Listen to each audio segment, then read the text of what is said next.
तो hello everyone, hope you all are doing good. तो चलिए आज के वीडियो में ज्वेलरी सेक्टर की कुछ कंपनियों की कॉल होना स्टार्ट हो गए हैं। तो उसमें से दो कंपनियों को लेंगे। डीपी आभूषण और ब्लू स्टोन ज्वेलरी है उसको। बाकी किसी वीडियो में अलग से बाकी कंपनियों के रिजल्ट्स आएंगे, तो वहाँ पर डिस्कस करते हैं। इस वीडियो में पीएन गडगिल ज्वेलर्स और पीएनजी जो रेवा कंपनी है, इस दोनों कंपनी को बेसिकली डिस्कस करेंगे। तो ये दोनों कंपनी को मैंने साथ में क्यों क्लब किया है, तो देखिए दोनों कंपनी सिंस एक ही ग्रुप से निकली हुई कंपनी है। और दोनों के रिजल्ट्स में काफ़ी सारी चीज़ें बदल रही हैं। अगर आप पीएन गडगिल के रिजल्ट्स को देखते हो तो यहाँ पे आप देखोगे हर क्वार्टर कुछ ना कुछ ऐसी नई चीज़ें आती हैं जो आपको इस बिजनेस के बारे में कुछ नया चीज़ें बताता है।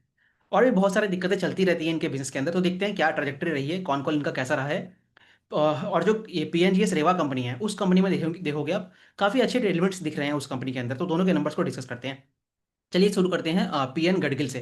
अब पीएन गडगिल को आपने देखा लास्ट क्वार्टर में क्या दिक्कतें आ रही थी, वहाँ पे जो उनका पूरा बुलियन सेल्स हो गया। फिर उसके बाद उन्होंने क्या किया, वो जो सिक्के होते हैं बेसिकली गोल्ड कॉइन्स वगैरह होते हैं उसको सेल करना शुरू किया। उसके बाद से चीज़ें कैसे बदली है, तो इन्होंने क्वार्टर 4 के अंदर कहा था कि हम लोग जो ये गोल्ड की सेल्स है उसको घटा के लगभग 20% के ऊपर वापस लाने की बात करते हैं।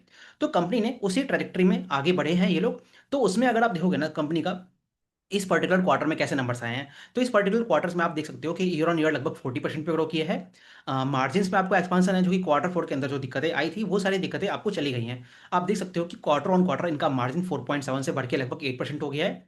सिमिलर चीज़ आप पैट मार्जिन पे भी देख सकते हो, लगभग 2.5% जो पैट मार्जिन था, जो कि मतलब मान लीजिए किसी कमोडिटी बिजनेस की तरह का मार्जिन हो गया, उससे बढ़ा के वापस वो लगभग 4.4% मार्जिन की तरफ चला गया है। अब इसी नंबर्स को देख के हमें ये नंबर्स अच्छा लग सकता है, बस ये इसी कंटेक्स्ट में हमें इसके बैकग्राउंड में थोड़ा जाना पड़ेगा। तो देखिए, अब अगर आप लास्ट ईयर देखते हो, तो लास्ट ईयर जब आप देखते हो ना इस कंपनी के केस में कुछ कुछ चीज़ें हो रही है। तो जैसे हम लास्ट ईयर देखा, तो लास्ट ईयर उन्होंने लगभग पूरे 10 स्टोर्स खोले थे।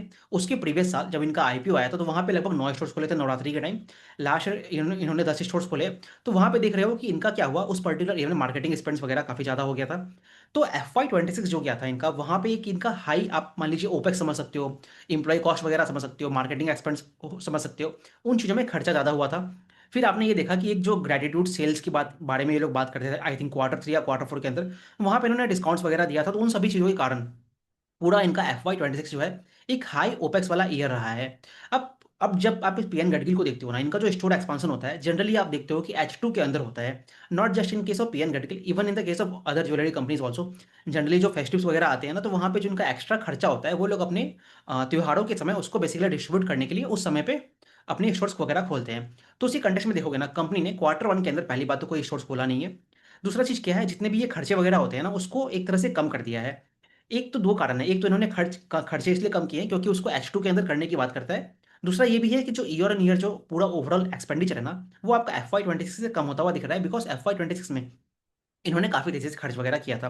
तो पहला वो कारण हो गया, उस कारण से आपको क्वार्टर 1 का जो मार्जिन्स है वो आपको रिलेटिवली हायर दिखता है जब इसको हम बाकी क्वार्टरों से कंपेयर करते हैं। अब अगर आप जनरली अगर आप बाकी ज्वेलरी कंपनी को देखोगे तो आपको क्या दिखता है कि किस पर्टिकुलर क्वार्टर में आपके मार्जिन सबसे ज़्यादा मिलते हैं। तो आपने ये देखा होगा सेनको के केस में, या फिर पीएन गडगिल या फिर टाइटन के केस में देखा होगा कि जहाँ पे जब क्वार्टर 3 होता है, क्वार्टर 4 होता है, वहाँ पे कंपनियों के जो EBITDA मार्जिन होते हैं या फिर जो ग्रॉस मार्जिन होते हैं वो आपको सबसे ज़्यादा दिखते हैं। वहीं आपको पीएन गडगिल के केस में ये दिख रहा है कि इनका जो क्वार्टर 1 है वहाँ पे आपको मार्जिन ज़्यादा मिल दिख रहे हैं।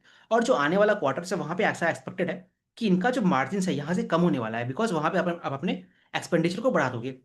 तो ये थोड़ा कॉन्ट्रास्ट है जब आप इसको बाकी कंपनियों से देखते हो। दूसरा चीज़ क्या है, आपने सभी ज्वेलरी कंपनियों के केस में ये देखा कि जितने भी ये हेजिंग गेन्स वगैरह चल रही थी चीज़ें, उनके कारण जैसे डीबी आभूषण हो गया, आरबीजेड ज्वेलर्स हो गए, इन सभी कंपनियों के केस में, सेनको के केस में आपको दिखा हेजिंग गेन्स वगैरह मिल रहे थे सभी कंपनियों को। वहीं पे पीएन गडगिल क्या कर रहा है, धीरे धीरे अपना हेजिंग परसेंटेज बढ़ा रहा है।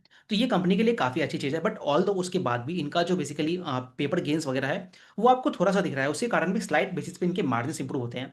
अब इस हेजिंग के बारे में इनका क्या गाइडेंस है, तो अगर आप देखोगे तो हर क्वार्टर ऑन क्वार्टर आपको दिख रहा है इनका जो हेजिंग परसेंटेज है वो आपका बढ़ते जा रहा है। तो यहाँ पे अगर आप देख सकते हो कि क्वार्टर 1 के अंदर लगभग वो 70% पे चला गया है। इसको कंपनी आने वाले कुछ समय में इसको बढ़ा के लगभग 80-90% करने करने की बात करता है।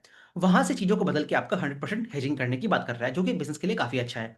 तो ये चीज़ हो गया। अब इसके बाद आप देखोगे ना, इनका जो बेसिकली पूरा प्रॉफिटेबिलिटी है वो भी आपका इंप्रूव हो गया है क्वार्टर 1 के अंदर, बिकॉज जो इनके गोल्ड बार्स के सेल होते हैं, गोल्ड कॉइन्स के सेल होते हैं, इन्होंने उसको कम कर दिया। तो उस कंटेक्स्ट में देखोगे आप इनके नंबर्स अच्छे हैं क्वार्टर 1 के अंदर। और बाकी कुछ मार्जिन वगैरह की चीज़ें हैं वो आपको आने वाले क्वार्टर्स में कम दिखेगा। अब इस कंपनी के केस में क्या है ना, अब यहाँ से इस कंपनी का ये समझना इंपॉर्टेंट है कि यहाँ से इस कंपनी का पूरा विज़न कैसे रहने वाला है, क्या थॉट प्रोसेस कंपनी चेंज कर रही है, तो उसको समझते हैं। तो यहाँ पे एक मैंने आपको ऑलरेडी बैलेंस शीट दिखा दी है, तो चलिए आगे बढ़ते हैं। ये स्लाइड हमने ऑलरेडी जब मैंने इसका बिज़नेस अपडेट डिस्कस किया था, तो वहाँ पे मैंने यूज़ किया था। तो कंपनी का अगर आप देखोगे ना स्टैंडर्ड पोर्शन, तो जैसे जितनी भी ज्वेलरी कंपनी है, आपका पीएन गडगिल हो गया, इसका स्टैंडर्ड पोर्शन Q4 के अंदर कम हुआ था, अगेन वही बुलियंस वगैरह के कारण। उसको कंपनी यहाँ से बढ़ा के आपका कहता है कि लगभग 13 से 14% करने की बात कर रहे हैं आने वाले 3 से 4 सालों के अंदर। अब ये कैसे होगा, ये आपका पूरा डिपेंड करेगा जो इनका स्टोर एक्सपेंशन का ट्रैजेक्टरी है, क्या-क्या थॉट प्रोसेस रहना है, उन चीज़ों को हम समझते हैं। तो वो चीज़ है। अब उसी कंटेक्स्ट में अगर मैं आप इनके अगर मार्जिन्स वगैरह के बारे में बात करूँ, जो इन लोग गाइडेंस देता है कि अपने जो ग्रॉस मार्जिन्स है वहाँ पे लगभग 12 से 13% करने की बात करते हैं, और जो एबिटा मार्जिन्स है उसको 7 से 7.5% पे रखने की बात करते हैं। और यहाँ पे आप इनका जो बुलियन सेल्स है उसको भी देख सकते हो कि चीज़ें नॉर्मलाइज़ हो गई है। जनरली इनका जो गाइडेंस रहता है वो आपका 20 से 25% पे के बीच में रखने की बात करते हैं। तो ये पूरे इनके नंबर्स वगैरह के बारे में है। अब चलिए समझते हैं इनका जो भी स्टोर एक्सपांशन की स्ट्रैटेजी है, उनको समझते हैं। तो देखिए, अब अगर उस चीज़ में हम लोग जाएँ, तो उसके पहले ये चीज़ हमने देख लिया, और ऑलरेडी मार्जिन ट्रैजेक्टरी है, तो रिटेल पोर्शन जो है आपका स्टैंडर्ड पोर्शन वो आपका इंप्रूव हो रहा है। चलिए, तो बाकी हम लोग समझते हैं। अब देखिए इनके स्टोर्स कैसे हैं, इनके 2 तरह के स्टोर्स होते हैं। एक जो इनके लेगेसी स्टोर हो गए, एक इनका लाइफस्टाइल स्टोर्स हो गया। लेगेसी स्टोर्स क्या है, जो आपके बड़े स्टोर्स होते हैं, जहाँ पे आपकी जो गोल्ड की ज्वेलरी है, उसको सेल करते हैं। बाकी जो मेन फोकस होता है, जहाँ पे आप डायमंड ज्वेलरी सेल करते हो, वो इनके लाइट स्टाइल ज्वेलरी जो है बाय पीएनजी, जो इनका ब्रांड है, लाइट स्टाइल ब्रांड जो है, उसके वाया ये लोग अपना जो बेसिकली स्टैंडर्ड पोर्शन है, फैशन ज्वेलरी है, उसकी तरफ जाने की बात करते हैं। अब यहीं पे आप कुछ पैरामीटर्स देख सकते हो कि यहीं पे एक अच्छा कंपैरिजन मिल जाएगा। पीएनजी ज्वेलर्स और उसके जो लाइट स्टाइल ब्रांड है, उसके बीच में आप कंपैरिजन देख सकते हो। तो आप यहाँ पे स्टॉक टर्नओवर रेशियो है, उसका आप कंपैरिजन देख सकते हो कि भाई जो पीएन ज्वेलर्स है ना, उसका लगभग 3.8x है, और जो आपका लाइट स्टाइल है उसका लगभग 0.8x है। ऐसा क्यों होता है? बिकॉज़ जो आपका डायमंड ज्वेलरी वाला बिज़नेस बिज़नेस होता है ना, वो आपका मान लीजिए मोर डिज़ाइन लेड होता है, वहाँ पे इन्वेंटरी कम होती है, लेकिन आपको मार्जिन ज़्यादा मिलती है। तो उसकी सेकंड लाइन में आप इनकी जो मार्जिन्स की ट्रैजेक्टरी है, और इनका जो स्टार्टेड पोर्शन है, वो आप देख सकते हो। अब यहाँ पे भी आप देख सकते हो इनका जो लाइट स्टाइल वाला सेगमेंट है, वहाँ पे लगभग 32% इनका पूरा मान लीजिए स्टार्टेड पोर्शन होता है। वहीं जो आपका पीएनजी ज्वेलर्स है, वहाँ पे लगभग वो 10% है। तो कंपनी क्या करना चाह रहा है, यहाँ से धीरे-धीरे अपना जो लाइट स्टाइल वाला जो सेगमेंट है, उसको यहाँ से बढ़ाने की बात करता है। तो अगर आप ओवरऑल ग्रोथ रेट देखोगे ना, किस रेट से इनका लेगेसी स्टोर्स एक्सपांड हो रहा है, और किस रेट से इनका लाइट स्टाइल वाला स्टोर एक्सपांशन हो रहा है, तो आप पाओगे कि लाइट स्टाइल में उसका जो एक्सपांशन है मच रैपिड पेस में है। कहने का मतलब क्या, जो नए स्टोर्स है ना इनका, जो लाइट वेट ज्वेलरी वाला है, उसको काफ़ी तेज़ी से एक्सपांड कर रहे हैं। तो ये पूरा बिज़नेस के बारे में हो गया। आप यहीं पे एक और कॉन्टेक्स्ट आप देखोगे ना, इनका जो पूरा एसेट टर्नओवर है, जो पहले के सालों में, जब जब हम लोग पिछले भी वीडियोज़ में हमने बात किया है कि वहाँ पे मान लीजिए 5x 6x होता था। इवन प्री आईपीओ इनका मान लीजिए 8x 9x होता था। तो ऐसा क्यों था वहाँ पे? वहाँ पे मान लीजिए इनका जो B to B bullion sales वगैरह होते थे, वो आपका काफ़ी ज़्यादा बेचते हो ना आप, तो बेसिकली आपका सिक्के बनाने में तो आपको कुछ ज़्यादा खर्चा लगता नहीं है, और ना ही कुछ ऐसी कोई इंजीनियरिंग लगती है। तो वहाँ पे आपका एसेट टर्न आपको ज़्यादा मिलता है। तो क्या हो रहा है, धीरे-धीरे 2-3 चीज़ें हो रही है कंपनी के अंदर। एक तो उन्होंने बुलियन सेल्स कम कर दिया है, उसी कारण आपका एसेट टर्न कम हो रहा है। दूसरा चीज़ क्या है, आप लाइट स्टाइल की तरफ आगे बढ़ रहे हो, तो उसमें भी क्या होता है ना, आपकी जो इन्वेंट्री वगैरह है, एसेट टर्न वहाँ पे भी कम हो गया ना। तो इन सभी चीज़ों के कारण इनका जो कंपनी है, इनका जो एसेट टर्नओवर है, वो भी कम हो रहा है। अब कंपनी यहाँ से गाइड कैसा करता है, तो अगर आप इनका ये वाला क्वार्टर देखोगे ना, यहाँ पे आई थिंक लगभग 3.7x पे इनका पूरा एसेट टर्नओवर आया है। कंपनी वही उसको 3.5 से लेके 4x करने की बात करता है। तो ये भी अगर आप देखोगे, तो बिज़नेस की जो एक पूरा किस तरह से बिज़नेस मॉडल है ना, वो आपका इस तरह से बदलता हुआ दिख रहा है। अब इसी कॉन्टेक्स्ट में चलिए अब हम लोग देखते हैं पूरे इनके स्टोर ओपनिंग के बारे में। अब इन्होंने क्या किया है, Q1 के अंदर जैसे हमने देखा कि इन्होंने अपने खर्चे को कम कर दिया है। खर्चा कम, अगर मान लीजिए ये लोग अगर स्टोर्स खोलते हैं Q1 के अंदर, तो वहाँ पे इनके खर्चे बढ़ जाते हैं। तो उसी कारण आप देख रहे हो कि Q4 ऑफ FY26 से लेके Q1 ऑफ FY27 के अंदर इनका कोई नया स्टोर्स खुला नहीं है। मतलब 57 आपके लेगेसी स्टोर्स हो गए, और 21 जो आपका फोको लेड मॉडल पे जो स्टोर्स होते हैं, उनकी बात कर रहे हैं। मतलब 57 आपका कोको बेस्ड स्टोर्स हो गया, और 21 आपका जो आपका फोकस स्टोर्स है। अब इसमें जो ट्रैजेक्टरी है ना, अगर आप देखते हो FY27 के अंदर ये लोग जो टारगेट देते हैं, लगभग 62 स्टोर्स आपके कंपनी ऑपरेटेड कहते हैं, और लगभग 41 आपका फोकस स्टोर्स खोलने की बात कर रहे हैं। अब जो फोकस स्टोर्स होता है, वहाँ पे आपका मान लीजिए इनके फ्रेंचाइज़ीज़ के साथ इनका पार्टनरशिप है। अब ये जो पार्टनरशिप है ना, ये आपका बहुत अलग है जब आप इसको कल्याण ज्वेलर्स से कंपेयर करते हो। तो कल्याण के केस में आप देखते हो ना कि वहाँ पे जो उनके फोकस स्टोर्स होते हैं, वहाँ पे सारी जो उनकी एम्प्लॉइज़ होते हैं, वो उनके खुद के होते हैं, उनको ट्रेनिंग वगैरह देना होता है, वो सारी चीज़ें वो लोग खुद से करते हैं। वहीं जो आप पीएन गडगिल को देखोगे ना, यहाँ पे जो पूरा मॉडल है इनका, यहाँ पे एक तरह से वो लोग बी टू बी सेल्स कर देते हैं। कहने का मतलब क्या है, ज्वेलरी बना लिया, उसको 2.5-3% के मार्जिन्स पे अपने पूरे उसको ले जाके अपने फोको फ्रेंचाइज़ को दे दिया, और जितना रुपया होता है उसको one time as a cost के रूप में ले लेते हैं। तो उस तरह का काम है। तो वो मॉडल अभी देखना पड़ेगा कैसे सस्टेनेबल है, क्योंकि कंपनी को अगर आगे बढ़ना है, तो वहाँ से कुछ कंज़्यूमर का डेटा होता है, किस तरह के पैटर्न्स वगैरह होते हैं, वो चीज़ आपको दिख नहीं रही है। उसी कंटेक्स्ट में अगर आप इसको अलग वे में देखोगे ना, तो कंपनी का जो इनका फोको मॉडल है, पहले जो इनका पूरा फ्रेंचाइज़ सेल्स था, आप देखते हो कि पहले एक क्वार्टर में लगभग 50%, 60-70% इस तरह से ग्रो कर रहा था। तो अभी देखिए ना, पिछले कुछ क्वार्टर में इन्होंने उतना तेज़ी से स्टोर्स खोला नहीं है, लास्ट क्वार्टर में भी नहीं खुला है और प्रेज़ेंट क्वार्टर में भी नहीं खुला है। तो जो एक पूरा बल्क में इन्वेंटरी आपको सेल करनी पड़ती है, वो आपने सेल नहीं किया है। तो उस कारण अभी आप इनका ये देख सकते हो, इनका जो फ्रेंचाइज़ स्टोर्स है ना, वहाँ पे ग्रोथ रेट आना थोड़ा कम हो गया है। अब क्या होगा, जैसे-जैसे ये लोग आने वाले क्वार्टरों में वापस अपने फ्रेंचाइज़ स्टोर्स को खोलेंगे, तो वहाँ पे आपको दिखेगा कि बल्क में आपको वहाँ पे उस पर्टिकुलर क्वार्टर्स के अंदर आपको नया एक मान लीजिए बी2बी सेल्स के रूप में वो आपको फोको स्टोर्स की जो सेल्स है वो आपको आता हुआ दिखेगा। अब उसके कारण क्या है, उसके कारण इस पूरे मॉडल से होता क्या है, देखिए जब आप फोको मॉडल पे कर रहे हो चीज़ें, तो आपको क्या होती है, ऐसे आपकी जो आरओसीई होती है वो आपकी बढ़ जाती है। बिकॉज़ आपका जो मॉडल होता है वो आपका एसेट लाइट हो जाता है। ऑल्दो आपको 2.5 से 3% का जो मार्जिन है, ग्रॉस मार्जिन आपको वो कम मिलेगा। बट वो जो मार्जिन है वो आपका सीधे-सीधे आपका एबिटा में फ्लो हो जाएगा, बिकॉज़ आपको कुछ एम्प्लॉयी कॉस्ट नहीं देना पड़ा, ऑपरेशनल एक्सपेंस वगैरह नहीं देना पड़ा ना, तो वो कुछ फ़ायदा होता है। तो कंपनी वही अपने पूरे बिज़नेस मॉडल को आपका कोको से चेंज करके फोको की तरफ आगे बढ़ रहा है। इसी को अगर आपको और समझना है, तो इसमें अगर आपको और कुछ देखोगे, तो यहाँ से हम लोग इनकी जो पूरी आने वाली एफवाई 29 है, वहाँ तक की ट्रैजेक्टरी आप समझ सकते हो। तो कंपनी का जो पूरा टारगेट है कि एफवाई 29 तक जो अपना पूरा ये लोग विज़न शेयर करते हैं, कि लगभग 177 पूरे स्टोर्स करने की बात कर रहे हैं। लगभग 137 आपका कोको स्टोर्स हो जाएगा और 40 आपके फोको स्टोर्स हो जाएँगे। ये आपके कुछ मतलब मेनली आपके महाराष्ट्र हो गया। बाकी आपका पता है, आपको यूपी के अंदर खोल रहे हैं आप ये लोग स्टोर्स। फिर आपके ये लोग अयोध्या में भी स्टोर्स खोलने की बात कर रहे हैं अभी। तो उन सभी जगह ये लोग स्टोर्स खोलेंगे। बाकी अगर वही मॉडल को आप इनका लेगेसी और लाइट स्टाइल की तरफ ले आओगे ना, तो वहाँ पे भी इनका जो लाइट स्टाइल वाला ब्रांड है, उसको भी रैपिड पेस में एक्सपांड कर रहे हैं। तो आप देख सकते हो कि पिछले 2 सालों के अंदर, जैसे अगर आप एफवाई 27 से लेके एफवाई 29 देखोगे ना, तो मोर देन डबल हो जाएगा। मतलब 23 से वो बढ़ के आपका 64 होने वाला है। ऑलमोस्ट 3x आप समझ सकते हो। उस तरह का लाइट स्टाइल की तरफ ये लोग एक्सपांड करने की बात कर रहे हैं। अब इसी में एक और इनके बिज़नेस मॉडल के बारे में आप समझ सकते हो। तो देखिए यहीं पे जब आप कंपेयर करते हो ना, एक पीएन गडगिल जैसी कंपनी है, उसको जब हम लोग एक मान लीजिए प्योर प्ले जो है आपकी वो कैरेटलैंड वगैरह होती है, मिया है, ज़ोया है, इस तरह के ब्रांड से जब हम लोग देखते हैं, तो वहाँ पे जो आपका डायमंड ज्वेलरी है, वहाँ पे कैसे चीज़ें बदलती हैं और इनके केस में कैसे बदलती है। अब ये पॉइंट आप पीएन गडगिल और जो अभी हम लोग पीएन जीएस रेवा डिस्कस करेंगे जस्ट, उन दोनों में आप कनेक्ट कर सकते हो। तो देखिए, तो क्या होता है ना, पीएन गडगिल है या फिर जो पीएनजीएस रेवा है, ये सभी क्या है, एक तरह से आप समझ सकते हो एक फैमिली ओन्ड ब्रांड हो गया ना। तो यहाँ पे इनके पास जो इनके पुराने स्टोर्स थे, जो इनका पीएन गडगिल का स्टोर होगा इनका, तो वहाँ पे जब ये लोग अपनी मान लीजिए डायमंड ज्वेलरी सेल करते हैं ना, जो लाइट स्टाइल वगैरह सेल करते हैं, तो पहले जो इनका पूरा इन्वेंट्री था, जो इनके जो नया लाइट स्टाइल वाला ब्रांड हो गया, वहाँ पे पूरी मेनली आप समझ लो गोल्ड की ज्वेलरी वगैरह ज़्यादा थी as compared to your studded portion. तो क्या है ना, अगर आप इनका लाइट स्टाइल वाला ब्रांड देखोगे, तो वहाँ पे इनका जो स्टडेड पोर्शन है, लगभग मान लीजिए 30-35% के बीच में है, कुछ इन आई थिंक नहीं, 40 से 50% के बीच में है। उसके कारण क्या होता है, इनको जो ग्रॉस मार्जिन्स मिलता है इनके लाइट स्टाइल वाले ब्रांड के अंदर, वहाँ पे इनको लगभग 30 से 35% के बीच में ही मिलता है। वहीं जब आप इसको कंपेयर करते हो, जो बाकी आपकी प्रीमियम ब्रांड्स हो गई, वहाँ पे जो आपकी मार्जिन्स मिलते हैं, वो आपको 40% हो गया, 50-55% इस तरह से मिलता है। मतलब ब्रांड प्रीमियम आप चार्ज करते हो। तो क्या है, कंपनी भी कुछ उसी तरह से अपना वहाँ पे एक्सटेंडेड पोर्शन बढ़ाएगा। उसको बढ़ा के आपका 50% उसके ऊपर लेके जाने की बात करते हैं। लगभग 80% जो इन्वेंट्री है आपकी लाइट स्टाइल वाली, उसको आपको स्टडेड पोर्शन में लेके जाने की बात करता है। उसी कारण जो इनका मार्जिन्स है आपका लाइट लाइट स्टाइल के अंदर, वो आपका बढ़ के 30-35% से बढ़ के लगभग 50% होने की बात है। तो ये कंपनी की पूरी ट्रैजेक्टरी है कि कैसे ये लोग लाइट स्टाइल की तरफ आगे बढ़ने की बात करते हैं, लेगेसी स्टोर्स में क्या करने की बात कर रहे हैं।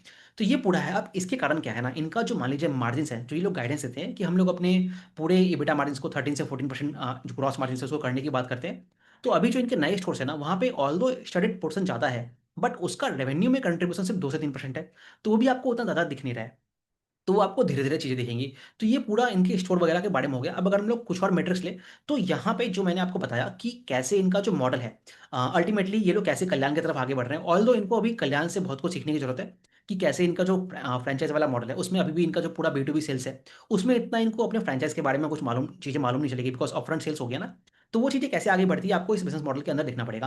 अब यहाँ पे मैं आपको कुछ स्टोर इकोनॉमिक्स बता देता हूँ। उससे आपको ये समझ में आएगा कि इनका मार्जिन ट्रैजेक्टरी जो है और जो पैट की तरह ट्रैजेक्टरी है, वो कैसे बदलने वाली है। तो देखिए, सेम टू सेम आपका कल्याण जैसा ही केस है।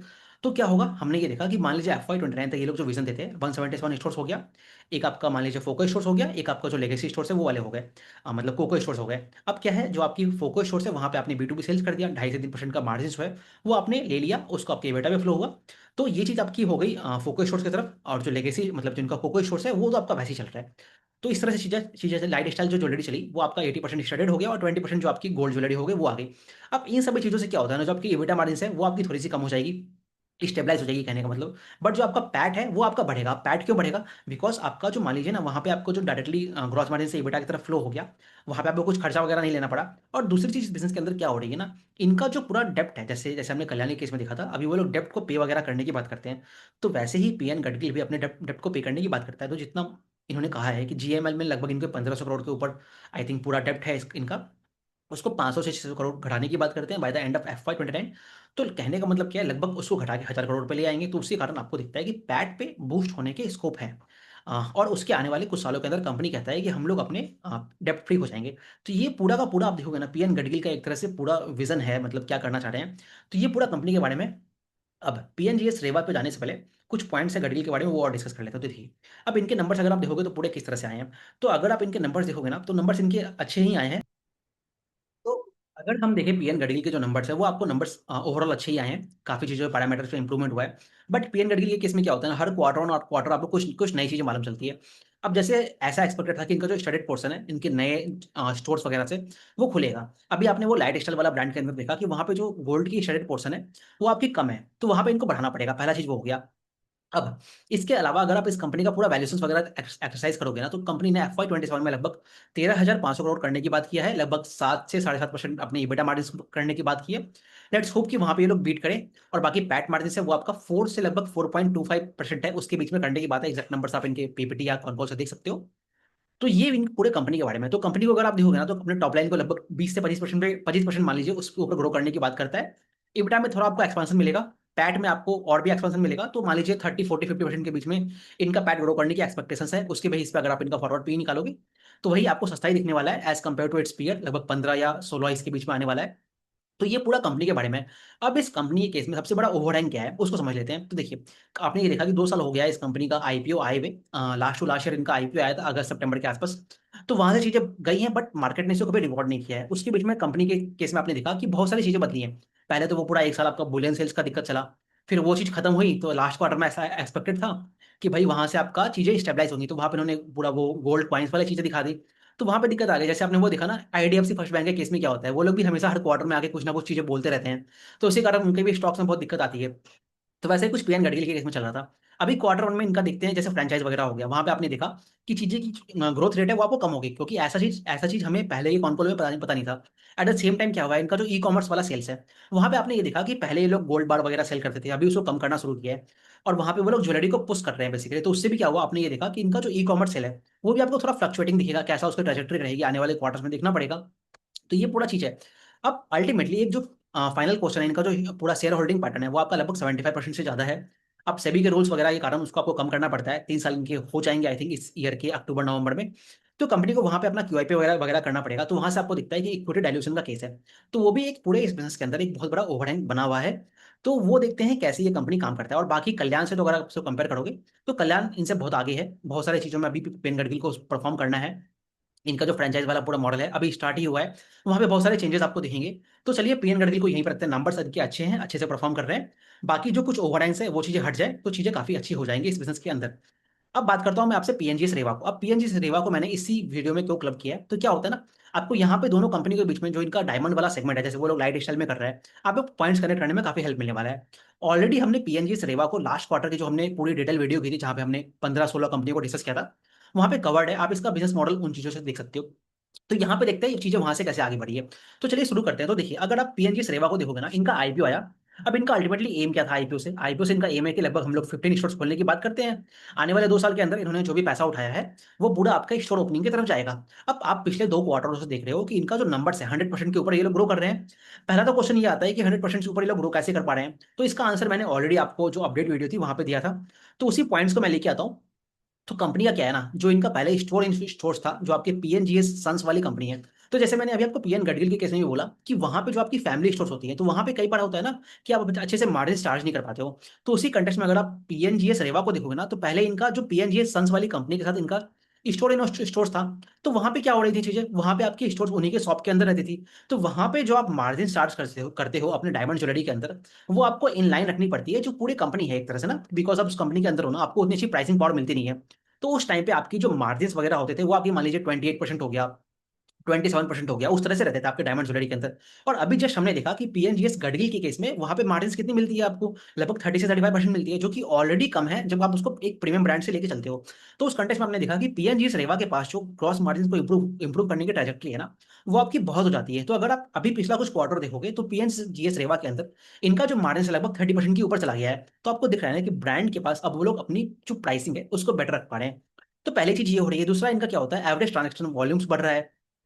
और क्या है, इनका जो पुराना स्टोर्स है, जो इनकी ऑर्गेनिक स्टोर्स है, मतलब अभी तो इन्होंने जो इनको नए कोको स्टोर्स खोलना अभी स्टार्ट ही हुआ है, मतलब 2 या 3 स्टोर्स खोला है। जैसे आप क्वार्टर 1 के अंदर देख सकते हो कि ऑलमोस्ट इनके 3 स्टोर्स जो है वो आपके कोको हैं, बाकी तो सारे स्टोर्स इनके स्टोर्स ही है ना। मतलब जो एक बड़ा बेस है आपका, जो क्रिटिकल मास है वो आपका शॉप इन शॉप्स वाले है ना। तो उस कारण आपको दिखता है कि इनका जो सेम स्टोर सेल्स ग्रोथ है ना, वो भी इनका ऑर्गेनिक आ रहा है। कहने का मतलब क्या है, वो सभी आपका ड्रिवन है शॉप इन शॉप के कारण। तो उस कारण दिख रहा है कि कंपनी का सेम स्टोर सेल्स ग्रोथ है वो भी काफी अच्छा आ रहा है, लगभग 50% जो हो गया, उस तरह का इनका सेम स्टोर सेल्स ग्रोथ दिख रहा है। तो इन सभी चीजों का जो रिजल्ट है वो आपको दिखता है, इनका जो टॉप लाइन ग्रोथ है और जो इनका मार्जिन में एक्सपांशन है, उस कारण आपको टॉप लाइन भी काफी तेजी से ग्रो होता हुआ दिख रहा है। बाकी आपको जो इनका EBITDA है वो भी आपको काफी तेजी से ग्रो होता हुआ दिखेगा, और जो पैट है वो भी आपको काफी तेजी से ग्रो होता हुआ दिखेगा। इसी कंटेक्स्ट में आप इनका क्वार्टर 1 का नंबर देख सकते हो कि टॉप लाइन जो है लगभग 119% पे ग्रो किया है। अब आप इसको क्वार्टर 4 से क्वार्टर 1 मत कंपेयर कीजिए, बिकॉज क्वार्टर 1 आपका सीजनली वीक क्वार्टर होता है, अधिक मास वगैरह चीजें होती है, ऑल्दो उससे इनको कुछ उतना इंपैक्ट नहीं आया, रादर वो एक फेस्टिवल होता है ना क्वार्टर 1 के अंदर, उससे कारण इनको कुछ हेल्प ही मिला है। बट अगेन क्वार्टर 4 और क्वार्टर 3 जो होता है वो आपका वेडिंग हैवी क्वार्टर होता है, तो वहां पे आपको नंबर ज्यादा दिखेंगे। तो वो पैरामीटर है। बाकी आप इनका जो हमने अभी बात किया कि ग्रॉस मार्जिन पे आपको इंप्रूवमेंट है, EBITDA पे भी आपका एक्सपांशन मिल रहा है, when you are comparing it with your quarter 4 of FY 26, और फॉर दैट मैटर आपका लास्ट क्वार्टर से। तो ये सब चीजें आप इस क्वार्टर में कुछ कुछ चीजें हैं, जैसे मान लीजिए आपका अदर इनकम है। अदर इनकम क्या है, इन्होंने आईपीओ से पैसा उठाया है, तो उसके कारण आपका फिक्स डिपॉजिट होता है, उसकी चीजें मिल रही है। और दूसरा पैरामीटर क्या है ना, जब आप इस कंपनी के नंबर्स को देखते हो तो कुछ और चीजों पे लेके चलनी है। अब देखिए, ये लोग अपने स्टोर्स खोलेंगे तो आपको इंडियस अकाउंटिंग के अंदर जो हमने वो वीडियो डिटेल हो गया, बाजार स्टाइल की जो वीडियो है, पुरानी वीडियोस, को वर्किंग की पूरी वीडियोस होती है, EFC स्मार्ट वर्कर्स, वहां पे डिस्कस करते हैं। तो वही चीजों को आप यहाँ पे ला सकते हो। तो उस अकाउंटिंग के कारण कुछ इनका फिनांस कॉस्ट वगैरह हो गया, वो सारी चीजें बढ़ती हैं। तो ये जब आप इनके फिनेंशियल स्टेटमेंट को लोगे ना, तो वो चीजें आपको लेके चलनी है। बट उसके बाद भी इनके नंबर्स काफी अच्छे हैं। अब चलिए मैं आपसे कुछ और पैरामीटर्स को बात करता हूँ। तो देखिए, अब ये कंपनी जो है, जैसे अभी मैंने आपसे जस्ट पीएन गडगिल के केस में डिस्कस किया था, कि वहां पे आपने ये पाया कि उनका जो स्टॉक टर्न है, मतलब जो एसेट टर्नओवर है, वो आपको दिख रहा है कि इनकी जो लाइट स्टाइल वाली जो सेगमेंट है वहां पे आपको कम दिख रहा था। अब वही पॉइंट को आप पीएनजीएस रेवा के अंदर भी ला सकते हो। तो देखिए, अब इनका जो ब्लेंडेड इन्वेंट्री टर्न है, इससे बेसिकली आपको जो कंपनी है ना उसकी स्टोर इकोनॉमिक्स वो है वो समझ में आ जाएगी। तो देखिए, आप ये देख रहे हो कि FY 25 के अंदर लगभग वो 1.35 था, जो कि काफी अच्छा होता है एक मैच्योर स्टोर के आसपास है, जो कि आपका मान लीजिए जो आपके स्टोर्स है उनकी बात कर रहे हैं। अभी क्या हो रहा है, धीरे धीरे ये लोग अपने स्टोर्स खोल रहे हैं, तो आपको दिख रहा है कि जो इनका इन्वेंट्री टर्न है वो स्लाइटली कम हो रहा है। अब ये क्या है, ये जैसे अभी लोग FY 27 के अंदर लगभग 9 स्टोर्स खोलने की बात करते हैं, तो ये जो इन्वेंट्री टर्न है ना, आपको आने वाले H2 के अंदर वो आपको और कम होता हुआ ही दिखेगा। क्यों? बिकॉज इनके जो नया वाला स्टोर्स है वो आपका आना शुरू हो जाएगा ना, उनका बेस, अभी तो जिनका जो पूरा बेस है, जो क्रिटिकल मास है, वो आपके स्टोर इन स्टोर्स के हैं, वो आपका बढ़ जाएगा एक तरह से। तो वो चीज़ देखिए, अब यहाँ पे राइट हैंड साइड में हमने जो इनके एक्सक्लूसिव ब्रांड आउटलेट्स हैं, जो आपके मान लीजिए ये लोग मॉल्स वगैरह में खोलते हैं, अच्छे प्रीमियम लोकेशंस वगैरह पे खोलते हैं, तो वहाँ पे आपको दिख रहा है कि कैसे उसकी ट्रेजेक्टरी रहती है। तो जैसे मान लीजिए लगभग 0.75 जो इनका स्टॉक टर्न होता है, वहाँ पे ये कंपनी ब्रेक इवन हो जाती है, और उसके बाद आप समझ सकते हो कि पूरा प्रॉफिटेबल होता है। तो ये इनके नए स्टोर्स की पूरी जर्नी जर्नी रहने वाली है। अब ये जो पूरा कंपनी का एक्सपांशन है, इससे इनके मार्जिन्स में, प्रॉफिटेबिलिटी पे कैसा इंपैक्ट आता है, तो उसको समझते हैं। तो देखिए, अब क्या होता है ना, कंपनी के केस में हमने लास्ट क्वार्टर के वीडियो में भी ऑलरेडी डिस्कस किया था कि इनके पास ऑलरेडी एक बेस बना हुआ है, तो उस वहां पे आपको ये दिख रहा है कि उतना प्रॉफिटेबिलिटी पे ड्रैग नहीं आने वाला है। ये मैं आपको क्यों बोल रहा हूँ, तो आपको अगर समझना है, आप इसको ये खजांची ज्वेलर्स है या फिर आप RBZ ज्वेलर्स है, उनको आप देख लीजिए। चलिए एग्जांपल के लिए मैं आपको RBZ ज्वेलर्स लेके आता हूँ। तो RBZ ज्वेलर्स जो है इस पर्टिकुलर ईयर में कुछ 2 या 3 स्टोर्स खोलने वाला है, बड़ौदा हो गया, उन जगहों में खोलेगा। तो आपको वहां पे दिख रहा है कि RBZ ज्वेलर्स के केस में पूरा आपकी जो प्रॉफिटेबिलिटी है वो आपकी डिप्रेस हो जाने वाली है। डिप्रेस क्यों होगी? बिकॉज आपको मार्केटिंग हो गया, उन सभी चीजों पे खर्चा होने वाला है। सेम चीज आप देख रहे हो कि पीएन गडकरी के केस में आपको वो चीज नहीं दिखती है, बिकॉज उनके पास ऑलरेडी लगभग 70 स्टोर्स का तो एक बेस बन गया है ना। तो वही चीज अगर आप पीएनजी रेवा में लेके आओगे ना, तो यहाँ पे लगभग 30-35 स्टोर्स का इनका SIS स्टोर्स जो है उनका बेस बना हुआ है। तो उसके कारण उतना मार्जिन पर ड्रैग नहीं आएगा। अब कंपनी कहता क्या है मार्जिन को लेके, तो कंपनी कहता है कि EBITDA लेवल्स पर जो इनका मार्केटिंग का खर्चा होगा, इन सभी चीजों के कारण कुछ ये लोग ब्रांड स्पॉन्सर वगैरह भी हायर करने की बात करते हैं, तो वो आने वाले क्वार्टर में हमें दिखेगा। उन सभी चीजों के कारण इनका 2 से 3% EBITDA पे, और वही चीज आपका पैट पे थोड़ा सप्रेशन दिखेगा। अब क्या इसके कारण कंपनी की प्रॉफिटेबिलिटी इंपैक्ट होती है, तो उसको समझते हैं। तो देखिए, तो आपने ये देखा, अभी हमने जस्ट बात किया कि इनका बहुत सारे पैरामीटर्स के कारण इनका मार्जिन इंप्रूव हो रहा है। तो यहाँ पे आप इसको अच्छे से समझ सकते हो। तो देखिए, कंपनी ने कहा है कि लगभग 2 से 3% इनका मार्जिन में हिट होने वाला है। तो चलिए पैट पे बात करते हैं। पैट पे आपने ये देखा कि लगभग 23% अभी इनका क्वार्टर 1 के अंदर नंबर आया है, FY 2026 में कितना इनका मार्जिन रहा था? 15% रहा था। तो देखिए, अब आपको ये पता है कि क्वार्टर वन जो आता है होता है वो आपका सीजनली वीक क्वार्टर है। तो आने वाले क्वार्टरों में इनका जो सेल्स ग्रोथ है वो आपका यही मोमेंटम बना रहेगा। बिकॉज कंपनी के पास जो बेस है, मतलब जो 100% के ऊपर ये लोग क्वार्टर ऑन क्वार्टर ग्रो करते आ रहे हैं, वो आपका मोमेंटम बना हुआ है। बिकॉज इनकी जो पूरी इन्वेंट्री है इनके स्टोर्स में वही आपकी बढ़ गई ना। तो वो सारी चीज आपको दिख रही है। तो आने वाले क्वार्टर्स में परफॉर्मेंस इनका और भी बेटर होने वाला है। अब अगर मैं 3% का मार्जिन में हिट भी ले लेता हूँ, तो आपको ये दिख रहा है कि इनको जो पैट मार्जिन है यहाँ से घट के 23 से घट के ऑन अ वेरी, मतलब अगर हम लोग लेके चले तो लगभग 20% हो जाएगा। चलिए 90% भी कर लीजिए। तो उससे क्या आपको लगता है कि ईयर ऑन ईयर आप देख रहे हो कि क्वार्टर वन जो आपको सीजनली वीक है, उसके बाद भी क्वार्टर वन में अगर मैं सब कुछ हटा भी दूं, तो आपको लगभग 5 से 6% का परसेंटेज पॉइंट का आपको मार्जिन में इंप्रूवमेंट दिखता है। वो आपको बहुत पैट लेवल्स पे भी दिखता है और वो आपको इबिटा लेवल्स पे भी दिखता है। तो इसीलिए कंपनी की जो प्रॉफिटेबिलिटी होने वाली है FY 2026-7 के अंदर, वो आपको बहुत अच्छी दिखने वाली है। अब इनके टॉप लाइन की बात करते हैं। तो देखिए, कंपनी जो अपना कंजर्वेटिव गाइडेंस देता है लगभग 25 से 30% पे ग्रो करने की बात करता है। अब कंपनी, आपने ये देखा कि लास्ट क्वार्टर में भी 100% के ऊपर ग्रो किया है, क्वार्टर वन के अंदर भी 100% के ऊपर ग्रो किया है। तो आपको दिख रहा है कि FY 2027 का जो स्टार्ट है वो आपको ऑलरेडी एक ह्यूज टेलविंड के साथ स्टार्ट हो गया है ना। तो आने वाले 3 क्वार्टर में अगर ये लोग मॉडेस्ट परफॉर्मेंस भी देते हैं, अगर 25% पे भी ग्रो करते हैं, ऑल दो वो आपका सीजनली हाई क्वार्टर होता है, उसके बाद आपको दिखता है कि कंपनी आराम से अपने FY 2027 के जो गाइडेंस है उसको काफी कंफर्टेबली बीट करता हुआ दिखता है। और बाकी कंपनी जो क्वार्टर टू के अंदर अपना जो डिमांड मोमेंटम का है वो भी इन्होंने कहा है कि वो बढ़ता हुआ दिख रहा है। कहने का मतलब क्या है, ये लोग जो बोल रहे हैं डायमंड ज्वेलरी जो है, वहां पे जो इनको वॉल्यूम ग्रोथ मिला है वो आपका मान लीजिए 50% के ऊपर मिला है। तो आपको दिख रहा है कि क्वार्टर टू भी इनका अच्छा आने की एक्सपेक्टेशंस है। लेट्स होप कि कैसे नंबर्स इनके आते हैं। बाकी H2 तो आपका वेडिंग हैवी होता ही है, तो वहां पे नंबर्स मोस्ट प्रोबेबली अच्छे ही आएंगे। तो ये पूरा कंपनी के बारे में तो आपको दिख रहा है कि इस कंपनी के पास बहुत सारे ड्राइवर्स है, despite all the cost which they are incurring. उन सभी चीजों के बाद अब क्या है ना, इन्वेस्टर्स का इसमें कंसर्न यही रहता है, इनसे जो एनालिस्ट वगैरह हैं, कि भाई इससे आपकी मार्जिन वगैरह हिट होगी कि नहीं होगी। मे बी वो चीज़ आपको आने वाले क्वार्टर्स में देखना पड़ेगा, बट अभी तक जो दिख रहा है कंपनी अच्छे से करता आ रहा है और उतना कुछ हिट हमें दिख नहीं रहा है। तो ये पूरा पीएनजी रेवा के कारण केस में हो गया। अब चलिए कुछ और पॉइंट्स अगर हम लोग देख लें, तो कुछ और पॉइंट्स मेरे पास नहीं है, आप स्लाइड को देख लीजिए। अब मैं आपसे कुछ फाइनल थॉट डिस्कस कर लेता हूँ। तो देखिए, तो पीएनजीएस रेवा जो है ना, वो आपका मान लीजिए 25 से 30% पे अगर मैं कंजर्वेटिव से कंजर्वेटिव गाइडेंस लेता हूँ, उस पर ग्रो करता है। आपने देखा पैट पे लगभग 20% का ही पैट आप मान सकते हो। तो उस पर आपको दिख रहा है कि कंपनी आराम से 70-80% या उससे ज़्यादा अपने पैट को ग्रो करता हुआ दिख रहा है। अगर आप उसको निकालोगे तो लगभग मान लीजिए 110 से लेके 130 करोड़ के बीच में आने वाला है, depending upon what PAT margin you are taking and the conservative guidance which we are taking. तो उसके बेसिस पे आप इनका फॉरवर्ड पी निकाल सकते हो, कितना आएगा आपको, लगभग मान लीजिए 12 से 15 के बीच में आएगा। और कंपनी इस ग्रोथ मोमेंटम पे बनी हुई है। तो पीएनजी इस रेवा के केस में अगर आप देखोगे ना, तो पीएन गडगिल से मुझे मच बेटर आपको यहाँ पे दिखता है कि चीजें इंप्रूव हो रही है, क्योंकि कंपनी की जो ट्रैजेक्टरी है वो आपकी अच्छी, ऑल दोनों कंपनी की ट्रैजेक्टरी अच्छी है। या फिर इन जनरल अगर आप पूरे ज्वेलरी सेक्टर में देखोगे ना, सभी कंपनी अच्छा ही कर रहा है। जैसे डीपी आभूषण का अभी रिजल्ट में आने वाले समय में डिस्कस करूंगा आपसे।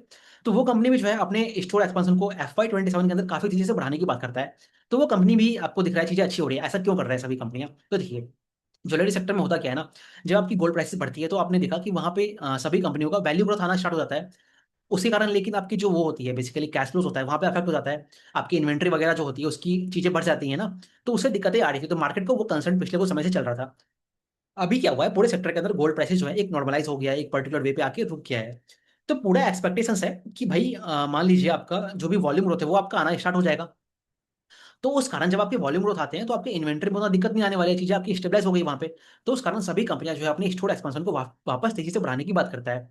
तो ये चीज पूरा इस सेक्टर के बारे में हो गया। और जो पूरा ये आपका गोल्ड की इंपोर्ट पे बैन वगैरह की बात थी, उससे उतना दिक्कत किसी भी कंपनी को दिखा नहीं है डिमांड सिनेरियो में। थोड़ा सा आपको आई थिंक मई या जून में जब वो आया था तो स्लाइड डिप दिखा था 1 या 2 वीक के लिए, बाकी वो चीजें नॉर्मलाइज हो गई हैं। तो पूरा सेक्टर अच्छे से कर रहा है और जो सेंटिमेंट्स है वो भी आपकी इंप्रूव होते हुए दिख रहे हैं। बाकी पीएन गडगिल के नंबर्स अच्छे हैं, कुछ ओवरहैंग्स हैं वो आपको देख के रखना है। अह, जो आपके पीएनजी से रेवाए हैं इनके नंबर्स काफी अच्छे हैं। लेट्स होप कि आने वाले क्वार्टर्स में इनका जो मार्जिन में हिट है जितना ये लोग बोले हैं उसके आसपास करते हैं। अगर वो चीज़ ये लोग कर पाए तो ट्रैजेक्टरी यहाँ से काफी अच्छी होने वाली है। ब्लू स्टोन ज्वेलरी जो है उसके केस में चीजें काफी इंटरेस्टिंग हो रही है। तो उसको मैं अच्छे से डिटेल में डिस्कस करूंगा आने वाले समय में। अभी तो बहुत बहुत सारे कंपनियों के नंबर्स आ रहे हैं, तो उनको भी डिस्कस करना है, तो उसको मैं सेपरेटली डिस्कस करता हूँ अच्छे से। तो चलिए, आपके जो डाउट्स हैं आप उसको पूछिए, I will try to answer them. Thank you very much.